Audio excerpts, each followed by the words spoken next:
বিষ্ণু বললে এই দোয়াটা পড়ো, আউযু বিল্লাহিল আযীম ওয়া বিওয়াজহিল কারীম ওয়া সুলতানিহিল কদীম মিনাশ শাইতানির রাজীম।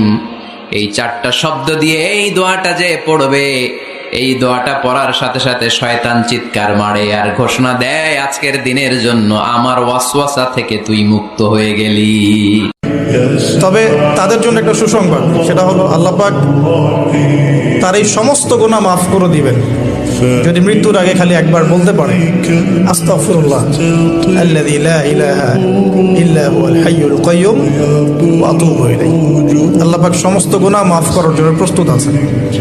ঘুরতে যান, ঘুরতে যাবেন, ঘুরলে পৃথিবী দেখা যায়, দৃষ্টিভঙ্গি পরিবর্তন হয়, ব্রড মাইন্ডেড হয় মানুষের মন, চিন্তার দিগন্ত হয় প্রসারিত।